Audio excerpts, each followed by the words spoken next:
الحمد لله نحمده ونستعينه ونستغفره ونؤمن به ونتوكل عليه ونعوذ بالله من شرور أنفسنا ومن سيئات أعمالنا من يهده الله فلا مضل له ومن يضلله فلا هادي له ونشهد أن لا إله إلا الله وحده لا شريك له ونشهد أن سيدنا ومولانا محمدا عبده ورسوله أما بعد أعوذ بالله من الشيطان الرجيم بسم الله الرحمن الرحيم يا أيها الناس إن وعد الله حق فلا تغرنكم الحياة الدنيا ولا يغرنكم بالله الغرور وقال النبي صلى الله تعالى عليه وسلم من كانت نيته طلب الآخرة جعل الله غناءه في قلبه وجمع شمله وأوتي الدنيا وهي راغمة ومن كانت نيته طلب الدنيا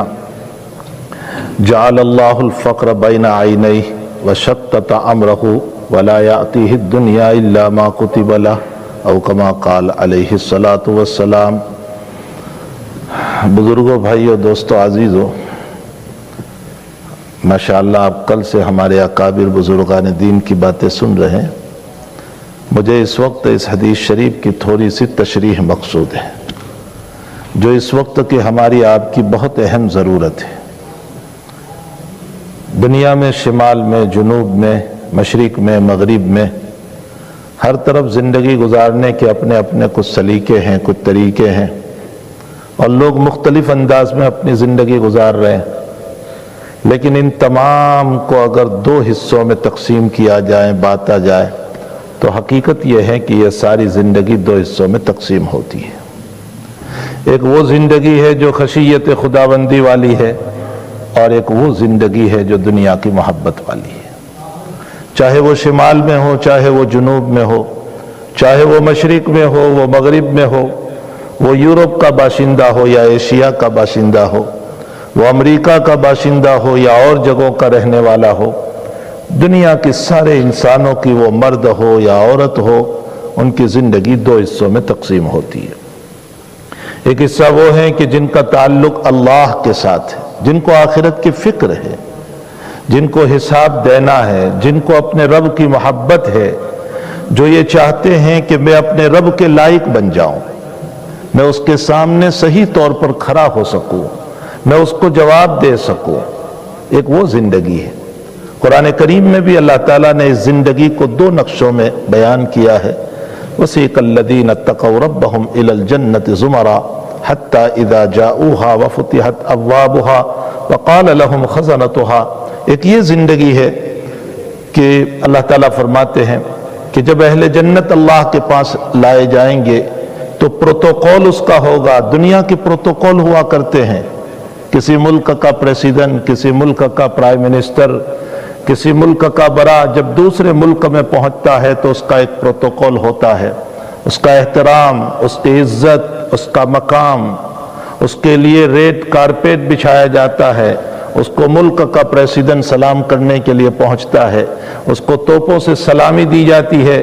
حق تعالی جل شانہ وعم نوالہ قرآن کریم میں فرماتے ہیں میرا پروٹوکول یہ ہوگا کہ جب میرا نیک بندہ، میری محبت والا، مجھ سے تعلق رکھنے والا، مجھ سے پیار کرنے والا جب میرے پاس آئے گا تو میں اس کے آنے سے پہلے اپنی جنت کو کھول دوں گا۔ واو لائے ہیں اللہ تعالیٰ۔ علامہ زمخشری رحمۃ اللہ علیہ بہت بڑے آدمی گزرے ہیں۔ زمخشری نے لکھا کہ جب جنت کا بیان ہوا تو واو لائے، اور جہنم کے بیان میں واو نہیں ہے۔ وَسِيقَ الَّذِينَ كَفَرُوا إِلَى جَهَنَّمَ زُمَرًا حَتَّى إِذَا جَاءُوهَا فُتِحَتْ أَبْوَابُهَا، واو نہیں لائے۔ اور جب جنت کا بیان کیا تو واو لائے۔ فرمایا کوئی اللہ کوئی غفلت میں تو نہیں تھا کہ ایک جگہ واو لے آئیں اور ایک جگہ واو نہ لائیں۔ حق تعالیٰ نے اشارہ فرمایا کہ میرا پروٹوکول یہ ہوگا کہ میرا نیک بندہ جب میرے پاس آئے گا تو میں پہلے سے اپنی جنت کو کھول دوں گا اس کے لیے۔ وَفُتِحَتْ أَبْوَابُهَا۔ ہمارے حضرت رائے پوری رحمۃ اللہ علیہ ایک مرتبہ عصر سے لے کر مغرب تک ایک ہی آیت پڑھتے ہوئے 1.5 گھنٹہ نکال دیا۔ خوب سمجھے میرے بھائیوں، ایک ہی آیت پڑھتے ہوئے 1.5 گھنٹہ نکال دیا۔ حضرت شیخ وہاں زکریا صاحب رحمۃ اللہ علیہ نے اس کو نقل کیا ہے۔ حضرت شیخ رحمۃ اللہ علیہ فرماتے ہیں کہ میرے حضرت رائے پوری رحمۃ اللہ علیہ نے صرف ایک آیت پڑھتے ہوئے عصر سے مغرب کا وقت گزار دیا، اور اس آیت کو پڑھتے پڑھتے کبھی آنسو آ رہے ہیں، کبھی ہنس رہے ہیں، کبھی مسکرا رہے ہیں۔ کسی کی ہمت نہیں ہو رہی ہے کہ حضرت کو پوچھے کہ کیا کیفیت ہے۔ وہ آیت کیا ہے؟ وَسَقَاهُمْ رَبُّهُمْ شَرَابًا طَهُورًا وَسَقَاهُمْ رَبُّهُمْ شَرَابًا طَهُورًا۔ مغرب کے بعد آپ کے خادم نے پوچھ لیا، حضرت آج میں نے عصر سے مغرب ایک ہی آیت پڑھتے ہوئے آپ کو دیکھا، آنسو بہ رہے ہیں، کبھی مسکرا رہے ہیں۔ فرمایا پیارے مجھے لذت آ رہی تھی، اور میں یہ سوچ رہا تھا کہ پیشاب پکھانے والا بندہ تھوڑی سی عبادت اور تقوی پر جب رب کے دربار میں حاضر ہوگا تو پوری کائنات کا مالک مجھے پیالہ پیش کرے گا۔ وَسَقَاهُمْ رَبُّهُمْ، کوئی تعویل نہیں، رب یہاں فاعل ہے۔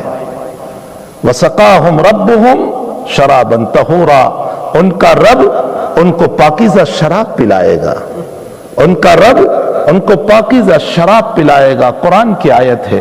فرمایا مجھے لذت آ رہی تھی، مجھے اس آیت کے اندر اپنے اللہ کا پیار آ رہا تھا۔ میں یہ سوچ رہا تھا کہ میں نالائق بندہ، اور ذرا سے تقوی کے بہانے پر وہ رب اپنے ہاتھوں سے جو معبود ہے، جو خالق ہے، جو پالنہار ہے، جو رب ہے، جو کائنات کو بنانے والا ہے، وہ مجھے پیالہ لے کر کے پیش کرے گا کہ لے میرے بندے تو پی لے۔ فرمایا اس سے بڑھ کر اس بندے کا مقام کیا ہو سکتا ہے، اس سے بڑھ کر اس بندے کا مقام کیا ہو سکتا ہے۔ اس لیے قرآن کریم میں ایک آیت آتی ہے، سلام علیکم طبتم فادخلوها خالدین۔ دنیا میں سلام دعا ہے، فخر رازی نے لکھا ہے دنیا میں سلام دعا ہے، آخرت میں مبارکبادی ہے۔ وہاں دعا کی کوئی ضرورت نہیں، وہاں کہاں میں کہوں گا مولانا سراج صاحب اللہ تمہیں سلامت رکھے، وہاں تو ہے ہی سلامتی، وہاں تو ہے ہی جنت، وہاں تو ہے ہی چہل پہل، وہاں تو ہے ہی خواہشات کے مطابق تمنائیں پوری ہونے والی، وہاں دعا کی کوئی ضرورت نہیں۔ فرمایا وہاں مبارکبادی ہوگی، اللہ تمہیں پیار فرمائے کہ جنت عطا کر دی۔ یہ ترجمہ ہوگا سلام علیکم طبتم فادخلوها خالدین۔ تو فخر رازی فرماتے ہیں کہ دنیا میں سلام دعا ہے، آخرت میں مبارکبادی ہے۔ تو ایک بندہ اللہ کا وہ ہے جس کا تعلق آخرت سے ہے، جس کا تعلق رب سے ہے، جس کا تعلق خالق کائنات سے ہے۔ من احب لقاء اللہ احب اللہ لقاءہ، جو اللہ سے ملنے کو پسند کرتا ہے اللہ بھی اسے ملنے کو پسند کرتا ہے۔ من احب لقاء اللہ، جو اللہ سے ملنے کو پسند کرتا ہے اللہ بھی۔ بخاری شریف میں ہے، حضرت عائشہ رضی اللہ تعالیٰ عنہ فرماتی ہے کہ حضرت اس کا مطلب تو یہ نکلا کہ موت کو ناپسند نہیں کرنا چاہیے، حالانکہ طبیعت یہ ہے کہ موت کو لوگ ناپسند کرتے ہیں۔ بھائی بڑے سے بڑا ولی ہوگا وہ بھی موت کو ناپسند کرتا ہے کہ ابھی نہ آئے۔ ہمارے حضرت مرزا مظہر جان جانا رحمت اللہ علیہ اتنا بڑا ولی کامل گزرا ہے، اتنا بڑا ولی کامل کہ بڑے بڑے اکابر ان سے رجوع ہوئے۔ قاضی ثناء اللہ پانی پتی رحمت اللہ علیہ جن کی تفسیر مظہری بہت مشہور ہے، بیہقی الہند ان کو کہا جاتا تھا، ہندوستان کا امام بیہقی، حدیث پر وہ عبور تھا ان کو۔ وفات سے پہلے وصیت نامہ لکھا، اور وصیت نامے میں لکھ کر گئے جو میری جنازے کی نماز پڑھائیں وہ سبحانک اللہم نہ پڑھے الحمد شریف پڑھے۔ حالانکہ پکے حنفی تھے، لیکن بہرحال حدیث کی روشنی میں ان کی نظر میں یہ مسئلہ تھا، تو وہ یہ وصیت نامے میں لکھ کر گئے کہ الحمد شریف پڑھے۔ قاضی ثناء اللہ پانی پتی رحمت اللہ علیہ نے اپنی تفسیر مظہری کو اپنے شیخ کی طرف منسوب کیا، مظہری مظہر جانے جانا کی طرف منسوب کیا، جو شیخ کا نام تھا وہ تفسیر کا نام رکھا۔ ایسا بڑا محدث اور مفسر اس شیخ سے بیعت ہوا تو اس شیخ میں بھی تو کوئی کمال ہوگا، کوئی بات ہوگی۔ لیکن مرزا صاحب کا حال کیا تھا؟ مرزا مظہر کا حال یہ تھا کہ کوئی آ کر کہتا تھا حضرت محلے میں انتقال ہو گیا، فرمایا موت کی باتیں نہ کرو بھائی، ڈر لگتا ہے ہم کو۔ بزرگان دین بھی ڈرا کرتے تھے، موت ایک ایسی چیز ہے میں نے ابھی طلبہ کے سامنے نقشہ کھینچا موت کا، جب کتاب الجنائز چلا تو جب انسان کی موت کا وقت آتا ہے تو ایک خواب کا سا ہو جاتا ہے اس کے لیے، ایک خواب کی شکل ہوتی ہے، اس کی روح جو ہے وہ آوازیں بھی سن رہی ہے، وہ باتیں بھی سن رہی ہے، جیسا کہ حدیث شریف میں ہے، وہ ہماری باتیں بھی سن رہے ہیں، وہ ساری باتوں کو سن رہا ہے، لیکن ایک خواب کی سی کیفیت ہے، جیسے ہم سوئے ہوئے ہوتے ہیں، ہمارے قریب کوئی باتیں کر رہا ہوتا ہے، ہم سنتے تو ہیں لیکن زیادہ سمجھ میں کچھ نہیں آتا، یہاں تک کہ ہم اپنے غسل کرنے والوں کو بھی دیکھ رہے ہیں، خواب کی شکل ہے۔ جب جنازہ قبر میں پہنچتا ہے تو حقیقت حال یہ ہے کہ بند کرنے کے بعد اب جب روح باڈی میں داخل ہوتی ہے تو اس کو احساس ہوتا ہے کہ میں تو مر چکا ہوں، میں تو کس جگہ پہنچ چکا ہوں، اور جب خصوصاً اپنے کپڑوں کو دیکھتا ہے کہ میں کن کپڑوں میں بیٹھا ہوا تھا اور کن کپڑوں میں یہاں آ چکا ہوں، اور میں کس مکان میں بیٹھا ہوا تھا اور کس جگہ میں پہنچ چکا ہوں، اب وہ چلانا شروع کرتا ہے، جیسا کہ حدیث شریف میں آتا ہے، فرمایا اس کی آواز ساری دنیا کے جانور سنتے ہیں، باقی انسان اور جن نہیں سنتے، اور اللہ کے نبی نے فرمایا اگر اس کی آواز کو سن لیں تو یہ انسان دفنانا بند کر دے گا، اپنے میت کو اپنے پاس رکھے گا، اور اسی موقع پر اللہ فرشتوں کو بھیج دیتا ہے، اور وہ دونوں فرشتے منکر اور نکیر آ کر کے اگر نیک ہیں تو تسلی کا سامان لے کر کے آتے ہیں، اپنی روشنی سے، اپنی مہک سے، اپنی خوشبو سے، اپنی باتوں سے اس کے جی کو خوش کر دیتے ہیں، اور اگر وہ بندہ گنہگار ہے، عاصی ہے، مجرم ہے، اللہ کا نافرمان ہے، تو پھر اپنے بدن سے اٹھنے والی بدبو سے، اپنے تیز و ترار آواز سے اس کو ایسا رعب ڈالتے ہیں جس کی وجہ سے وہ اسی سے در جایا کرتا ہے، اور پھر جو کچھ حالات قبر کے جناب نبی کریم صلی اللہ علیہ وسلم نے بیان فرمائے۔ تو میرے بھائیوں، یہ ساری زندگی کا خلاصہ دنیا کے دو طرح کے انسان ہیں، ایک وہ ہے جو جی رہا ہے اللہ کی نسبت پر، اللہ کی محبت پر۔ تو حضرت عائشہ رضی اللہ تعالیٰ عنہ پوچھ رہی ہے کہ اللہ کے حبیب پاک صلی اللہ تعالیٰ علیہ وسلم، بعض لوگ تو موت کو پسند نہیں کرتے، بعض کیا سبھی لوگ موت کو پسند نہیں کرتے، تو کیا وہ بھی اس حدیث کے خلاف کر رہے ہیں من احب لقاء اللہ احب اللہ لقاءہ ومن کرہ لقاء اللہ کرہ اللہ لقاءہ؟ فرمایا نہیں، اس سے وہ لوگ مراد ہے جو موت کے موقع پر اللہ سے نفرت کرتے ہیں، اللہ بھی ان کو ملنا نہیں چاہتا، اور جو موت کے موقع پر چاہتے ہیں کہ اپنے رب سے مل جائیں، اللہ بھی چاہتا ہے میرے بندے آ جا، میں نے تیرے لیے اپنی وسیع رحمت کو کھول رکھا ہے۔ بخاری شریف میں حدیث قدسی ہے، جناب نبی کریم صلی اللہ علیہ وسلم نے طویل روایت ہے، بعض اکابر نے تو اس روایت پر یہ کہا کہ اگر امام بخاری کا رعب نہ ہوتا تو ہم اس حدیث کا انکار کر دیتے کہ یہ حدیث صحیح نہیں، لیکن بخاری کا رعب مانے ہیں اس لیے کہ بخاری موضوع روایت کبھی نہیں لا سکتے، بخاری ضعیف روایت کبھی نہیں لا سکتے۔ طویل روایت ہے، نبی اکرم صلی اللہ علیہ وسلم فرماتے ہیں، حدیث قدسی ہے، قال اللہ تبارک و تعالی، اللہ جل شانہ یہ فرماتے ہیں، کیا فرماتے ہیں؟ فرمایا ان العبد یتقرب الی اللہ تعالی بالفرائض۔ بہت غور سے چند باتیں سنیں اور اپنی لائف بنانے کی، اس لیے کہ یہاں موضوعی جو دیے گئے ہیں وہ یہ ہے کہ انسان کی زندگی صحیح رخ پر آ جائے اور غلطی سے انسان کی زندگی بچ جائے، یہی موضوع ہمارے اس پروگرام کا ہے۔ فرمایا ان اللہ تبارک و تعالی یقول، اللہ فرماتے ہیں ان العبد یتقرب الی اللہ تعالی بالفرائض، بندہ فرض کے ذریعے سے اللہ سے قریب ہوتا ہے، فرض نماز، فرض روزہ، فرض زکوٰۃ، فرض حج، اللہ بندہ اس کے ذریعے سے قریب ہوتا ہے، اور پھر آگے کیا ہوگا؟ فرمایا اور تمہارے فرائض کی تکمیل نوافل سے ہوتی ہے، یعنی فرض کی کمیاں کوتاہیاں وہ نوافل سے ہوتی ہے۔ حافظ ابن حجر عسقلانی رحمۃ اللہ علیہ بہت بڑے محدث ہیں، بخاری شریف کی شرح میں لکھتے ہیں کہ یہ نبی علیہ السلام کے تہجد کی رکعتوں میں جو روایتوں میں مختلف شکلیں آئی کہ کبھی 4 پڑھی، کبھی 6 پڑھی، کبھی 8 پڑھی، یہ جو مختلف شکلیں آئی ہے اس کی وجہ یہ ہے کہ حقیقت میں نماز ایک ہی رکعت کو بولتے ہیں، ایک رکعت نماز ہے، اور اس ایک رکعت کو مکمل کرنے کے لیے دوسری رکعت رکھی گئی، تو ایک رکعت نماز ہے۔ اللہ کے حبیب پاک صلی اللہ علیہ وسلم فرائض کے ساتھ سنتوں کو پڑھتے تھے، نوافل کو پڑھتے تھے، کبھی اشراق چاس اوابین کو پڑھتے تھے، کبھی کوئی نماز چھوٹ جاتی تھی تو حضرت کیا کرتے تھے؟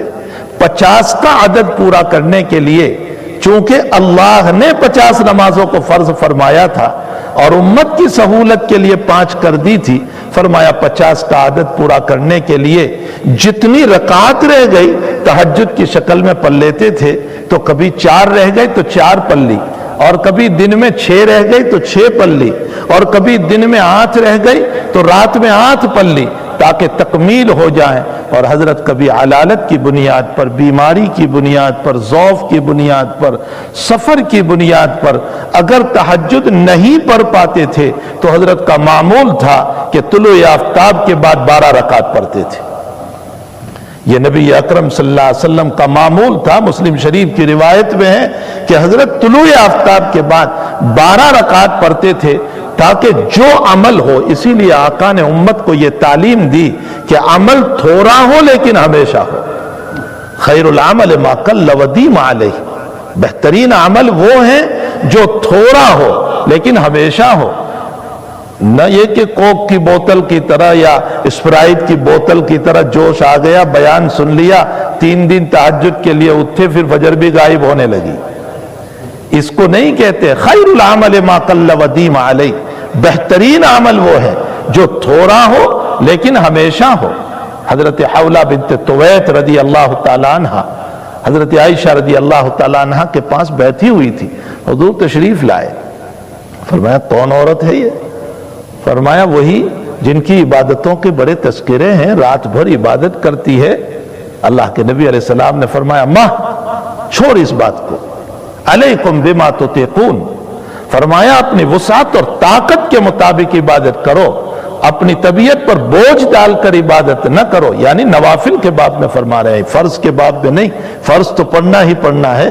نوافل کے باب میں فرمایا علیکم بما تطیقون، اپنی طاقت کے مطابق عبادت کرو، اپنی ذات پر ظلم نہ کرو۔ دوسری روایت میں ہے کہ نعاس اور نیند اور جھونکے آ رہے تو اس کے ساتھ عبادت نہ کرو۔ نبی علیہ السلام فرماتے ہیں بہت سی مرتبہ ہوتا یہ ہے کہ دعا کے بجائے بد دعا نکل جاتی ہے، اور ہو سکتا ہے قبولیت کا وقت ہو تو کہیں بد دعا قبول نہ ہو جائے، تمہاری تو خود مانگی ہوئی ہوگی۔ اس لیے فرمایا نیند میں، نعاس میں، جھونکوں کے ساتھ اللہ کی عبادت نہ کرو، تلاوت قرآن نہ کرو، بلکہ چھوڑ دو اس کو۔ تو آپ نے فرمایا ماں چھوڑو، علیکم بما تطیقون، جتنی طاقت ہو اتنی عبادت کرو، فإن اللہ تعالیٰ تھکتا نہیں ہے، تم ہی تھک جاؤ گے، حتیٰ تملو، تم ہی تھک جاؤ گے۔ مطلب یہ ہے کہ تم بہت عبادت کرتے ہو، چند دنوں کے بعد تم چھوڑ دو گے، ورنہ اللہ کی ذات تو وہ ہے کہ ساری زندگی جتنی عبادت کرتے رہو گے اللہ دیتا رہے گا، جتنی عبادت کرتے رہو گے اللہ دیتا رہے گا۔ تو بہرحال میرے بھائیو، حقیقت یہ ہے کہ اللہ جل شانہ بھی اس سے ملنا پسند کرتا ہے۔ من احب لقاء اللہ احب اللہ لقاءہ، ومن کرہ لقاء اللہ کرہ اللہ لقاءہ، جو اللہ سے ملنا پسند کرتا ہے اللہ بھی اس سے ملنا پسند کرتا ہے، اور جو اللہ سے ملنا پسند نہیں کرتا اللہ تعالیٰ بھی اس سے ملنا پسند نہیں کرتا۔ تو انسان کی زندگی 2 پہلوؤں میں ہے۔ نبی اکرم صلی اللہ تعالیٰ علیہ وسلم نے بھی اس حدیث شریف میں جو ابھی میں نے پڑھی، اس میں یہی 2 پہلو سمجھائے ہیں۔ آپ فرماتے ہیں من کانت نیتہ طلب الآخرہ، جس کی نیت آخرت کی فکر ہو، میری آخرت، میرا رب راضی ہو جائے، میں اس کے سامنے کھڑا ہونے والا بن جاؤں، اس کی خوشنودی میری زندگی بن جائے، اس کی خوشنودی میری زندگی بن جائے، اور میں جو ہے اس کا ایک لائق بندہ بن جاؤں، میں اس کا ایک چہیتا بندہ بن جاؤں، جو اس نے وسیق الذین اتقوا ربہم الی الجنۃ زمرا کے اندر بیان فرمایا ہے، وہ بندہ میں بن جاؤں۔ تو پھر کیا ہوگا؟ نبی اکرم صلی اللہ تعالی علیہ وسلم فرماتے ہیں من کانت نیتہ طلب الآخرہ جعل اللہ غناہ فی قلبہ، اللہ تعالیٰ اس کے قلب کو دنیا سے بے نیاز کر دے گا. پھر اس کو یہ پڑی نہیں ہوگی کہ مجھے حاجی صاحب دے دیں، پھر اس کو یہ پڑی نہیں ہوگی کہ مجھے عزت مل جائے، پھر اس کو یہ پڑی نہیں ہوگی کہ میرا اسٹیٹس بن جائے، پھر اس کو یہ پڑی نہیں ہوگی کہ میرا مقام بن جائے. اللہ تعالیٰ اس کے دل کو گنا سے بھر دیتا ہے، بے نیازی سے بھر دیتا ہے. وہ دنیا سے بے نیاز ہو جاتا ہے، رب کا محتاج ہو جاتا ہے. اس کو ہر جگہ یہی نظر آتا ہے عزت وہی دے گا، ذلت اسی سے ہوگی، شفا وہی دے گا، بیماری اسی سے ہوگی، دولت وہی دے گا، غریبی اسی سے ہوگی، امیری وہی دے گا، غریبی بھی اسی کی طرف سے ہوگی. فرمایا جعل اللہ غناہ فی قلبی، میں اس کے دل کو غنا سے بھر دوں گا. یہ حدیث قدسی ہے. اللہ تعالیٰ اپنے پیغمبر کے ذریعے سے کہلوا، اللہ اس کے قلب کو غنا سے بھر دے گا، اللہ اس کے قلب کو بے نیازی سے بھر دے گا. اور آگے کیا فرمایا؟ وجمع شملہ، اس کے مختلف مسائل کو اللہ جمع کر دے گا، آسان کر دے گا، پریشانیوں کو دور کر دے گا. اس کی زندگی گرم نہیں ہوگی، سکون والی ہوگی، عافیت والی ہوگی. اس کو نیند چین سے آئے گی.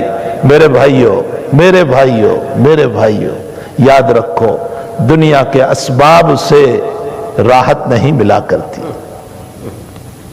دنیا کے اسباب سے راحت نہیں ملا کرتی. ہمیں دھوکہ ہو گیا. یا ایھا الناس، تمہیں دھوکہ ہے. یہ کیسا دھوکہ تمہیں ہو گیا کہ تم اسی کے پیچھے لگے پڑے ہو. نہ نماز، نہ روزہ، نہ زکوٰۃ، نہ حج، نہ حلال، نہ حرام، نہ جائز، نہ ناجائز، نہ عزت، نہ کوئی مسئلہ تمہارے نزدیک نہیں ہے. بس تم دوڑے جا رہے ہو، دوڑے جا رہے ہو. حالانکہ حقیقت یہ ہے کہ اسباب سے دنیا کی کامیابی نہیں ہوتی. اسی لیے ہمارے بزرگوں نے فرمایا کہ انسان اپنے پیسوں کے ذریعے سے بہترین بیت خرید سکتا ہے، بہترین گدا خرید سکتا ہے، بہترین اے سی لگا سکتا ہے، ساری چیزیں کر سکتا ہے، لیکن نیند تو اللہ ہی دینے والا ہے. نہ بیت سے نیند آئے گی، نہ شاندار بستر سے نیند آئے گی، نہ اے سی سے نیند آئے گی. بلکہ جب پریشانیاں اٹھتی ہیں تو اے سی چلتے ہوئے بھی پسینہ آ رہا ہے. اور بیوی پوچھتی ہے کیوں پریشان ہے؟ کہتے اندر سے بے چینی ہے، اندر کی بے چینی. انسان اپنے پیسوں سے ساری دنیا کے آرام کے سامان خرید لے، لیکن آرام اللہ ہی دیتا ہے، اللہ ہی کی طرف سے. ایک انسان ساری دوائیں خرید لیں، دنیا بھر کی دواؤں کو خرید لیں، لیکن شفا اللہ ہی دیتا ہے. اگر دواؤں سے شفا مل جاتی تو بلا اور وبا کے زمانے میں بے شمار لوگ قبرستان میں جا چکے. ہم اپنی دواؤں سے بچا لیتے، ہم اپنے پیسوں سے بچا لیتے. اسی لیے قرآن کریم نے اس قرآن کے پڑھنے والے کو بہت سارے واقعات سنائے. یہ واقعات اس لیے نہیں سنائے ہیں کہ میں اور آپ رمضان میں مولانا کو بلا لیں اور ٹائم پاس کر لیں، جو ایک مجاز آج امت کا بنا ہوا ہے. ایک امت کا مجاز بنا ہوا ہے ٹائم پاس. مولانا آ گئے ہیں، چلو اچھی تقریر ہو جائے گی، رمضان پاس ہو جائے گا. قرآن میں اللہ نے واقعات اس لیے نہیں سنائے ہیں.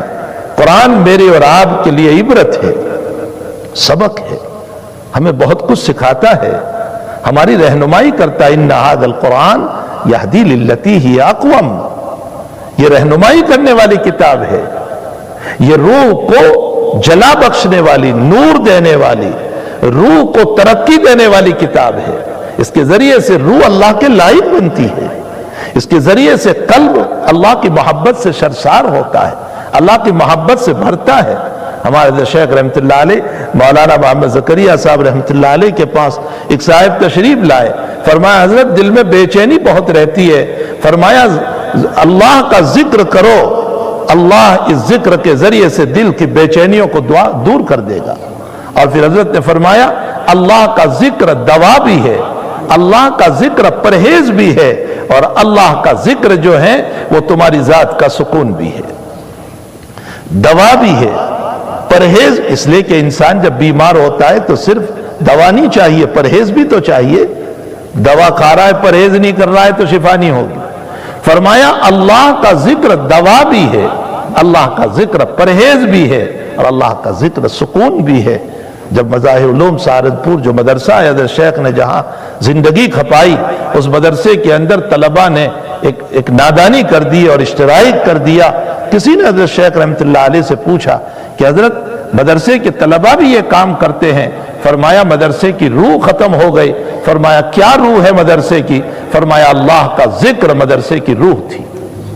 جب لوگوں نے ذکر کرنا چھوڑ دیا تو نفس آزاد ہو گیا، روح مغلوب ہو گئی، جس کے نتیجے میں انسان معاصی میں مبتلا ہو گیا، گناہوں میں مبتلا ہو گیا۔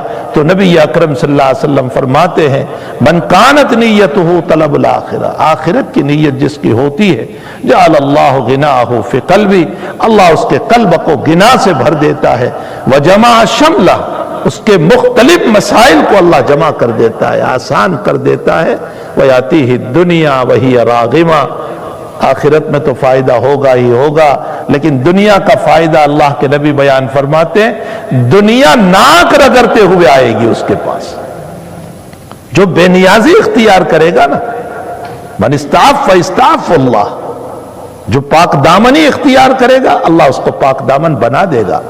ومن استغنا یغنیہ اللہ، بخاری شریف کی روایت ہے جو بے نیازی اختیار کرے گا، مخلوق کے جیب سے نظر ہٹا کر کہ یہ مجھے عزت دے دے، ان سے مجھے مقام مل جائے، ان سے میرا اسٹیٹس بلند ہو جائے، یہ میری تعریف کریں اور میں اونچے مقام پر پہنچ جاؤں، اس سے مجھے پیسے مل جائیں، اگر میں بے نیاز ہو گیا تو پیغمبر صلی اللہ علیہ وسلم فرماتے ہیں تم بے نیاز بنو گے اللہ بے نیاز بنا دے گا۔ فرمایا کتنا بڑا فائدہ، بے نیازی کا فائدہ کیا ہوگا؟ نبی اکرم صلی اللہ تعالی علیہ وسلم نے اس روایت میں ارشاد فرمایا وَيَأْتِهِ الدُّنْيَا وَهِيَ رَاغِمَةٌ، فرمایا ناک رگڑتی ہوئی دنیا اس کے پاس آئے گی، نہ چاہتے ہوئے بھی اللہ اس کو دنیا پہنچائے گا، وہ کہے گا مجھے نہیں چاہیے، پھر بھی وہ دنیا اس کے پاس آئے گی۔ یہ کس کے لیے ہے؟ جو استغنائیت اختیار کرے، جو بے نیازی اختیار کرے۔ اور بے نیازی اللہ کس کو دیتا ہے؟ فرمایا جس کی فکر آخرت بن جائے، جس کی فکر جس کو اللہ کی محبت سے سرشار ہو جائے، اس کو اللہ تعالیٰ یہ دنیا دیتا ہے۔ آگے حدیث شریف میں نبی اکرم صلی اللہ علیہ وسلم نے فرمایا وَمَنْ كَانَتْ نِيَّتُهُ طَلَبُ الدُّنْيَا، اور جس کی نیت دنیا کی ہے، مجھے دنیا مل جائے، یہاں سے ملے وہاں سے ملے، یہاں ادھر سے حاصل کروں ادھر سے حاصل کروں، وَمَنْ كَانَتْ نِيَّتُهُ طَلَبُ الدُّنْيَا۔ حضور پاک صلی اللہ تعالی علیہ وسلم کا جملہ ہمارے دلوں کو رلانے والا جملہ ہے۔ حضرت نے ارشاد فرمایا کہ جعل اللہ الفقر فی عینیہ، اللہ اس کے اوپر فقیری کو ڈال دیتا ہے اس کی نظروں کے سامنے، اللہ اس کے سامنے فقیری کو ڈال دیتا ہے۔ فقیری کس کو کہتے ہیں؟ فقیری کا صرف یہی معنی نہیں کہ پیسے نہ ہو، بھوک کا صرف یہی معنی نہیں کہ مجھے کھانا نہ ملے۔ صاحب روح المعانی رحمت اللہ علیہ نے ضرب اللہ مثلا قریۃ کانت آمنۃ مطمئنۃ یاتیہا رزقہا رغدا من کل مکان، کسی ایک بستی کا اللہ نے نقشہ کھینچا، وہ بستی ہو سکتی ہے تورنتو بھی ہو، اللہ نے کوئی نام نہیں لیا ہے، بس وہ ایک ایگزامپل دے رہا ہے، وہ ایک مثال دے رہا ہے ایک بستی کی، ہو سکتا ہے ہمارا تورنتو ہو سکتا ہے کوئی اور بستی ہو۔